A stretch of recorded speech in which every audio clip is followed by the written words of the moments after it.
செய்தியாக பார்த்து வருகிறோம். தமிழகத்தில் பெண் குழந்தைகளுக்கு எதிரான பாலியல் வன்கொடுமைகள் அதிகரித்திருப்பதாக இபிஎஸ் கண்டனம் தெரிவித்திருக்கிறார். திமுக அரசுக்கு இபிஎஸ் கண்டனம் தெரிவித்திருக்கிறார்.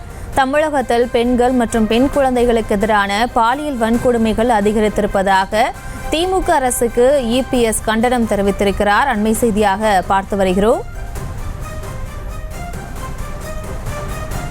தமிழகத்தில் பெண்கள் மற்றும் பெண் குழந்தைகளுக்கு எதிரான பாலியல் வன்கொடுமைகள் அதிகரித்திருப்பதாக இபிஎஸ் கண்டனம் தெரிவித்திருக்கிறார். இது தொடர்பான மேலும் விவரங்களை இந்த செய்தியாளர் ராஜேஷ் வழங்கிட கேட்கலாம். ராஜேஷ் வணக்கம். மேலும் விவரம்.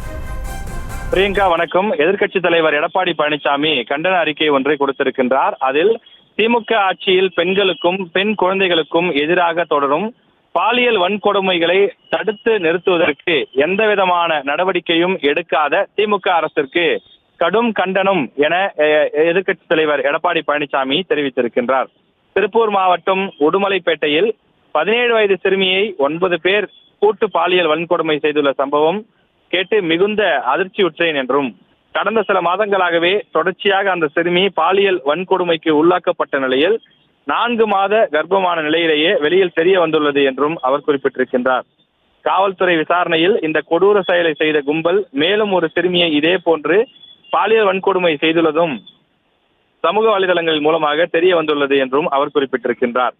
அதிமுக ஆட்சியில் பொள்ளாச்சி பாலியல் வன்கொடுமை வழக்கில் அதிமுக அரசு சட்டத்தின் நெறிகளுக்கு உட்பட்டு உரிய நடவடிக்கைகளை உடனடியாக எடுத்தும் அன்றைய எதிர்க்கட்சி தலைவர் திரு ஸ்டாலின் அவர்கள் தன்னுடைய தேர்தல் அரசியல் ஆதாயத்திற்காக பல்வேறு அவதூறுகளை பரப்பி திசை திருப்பினார் என்றும் குற்றச்சாட்டை முன்வைத்திருக்கின்றார்.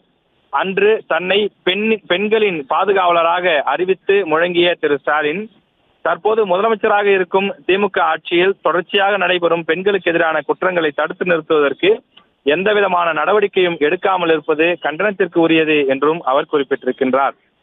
பெண்களுக்கும் பெண் குழந்தைகளுக்கும் எதிராக நடக்கும் இத்தகைய பாலியல் வன்கொடுமைகளை தடுத்து நிறுத்த தவறிய திமுக அரசை எதிர்க்கட்சி தலைவர் என்ற முறையில் மட்டுமல்லாமல் ஒரு தந்தை என்கிற அக்கறையோடு கண்டிக்கிறேன் என அவர் தெரிவித்திருக்கின்றார். மேலும் உடுமலைப்பேட்டை பாலியல் வழக்கில் தொடர்புடைய குற்றவாளிகளுக்கு கடும் தண்டனையை பெற்றுத்தர வேண்டும் எனவும் வலியுறுத்தி கேட்டுக்கொள்வதாக அவர் குறிப்பிட்டிருக்கின்றார்.